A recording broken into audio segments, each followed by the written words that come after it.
kabatas natin, sunugin natin agad si Atty. Claire Castro. At syempre, dahil surprise ni Zaldico sa birthday ni Martin Romualdez, mga kabatas natin, yung kanyang revelasyon.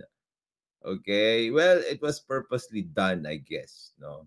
Birthday po ngayon at batiin natin yung pinsan ni President Bongbong Marcos na si Martin Romualdez ng happy birthday. Isoli nyo na po yung mga ninakaw nyong pera. Okay? Ngayon, mga kabatas natin, let's do it step by step. Okay? From most important to the walang kwentang damage control.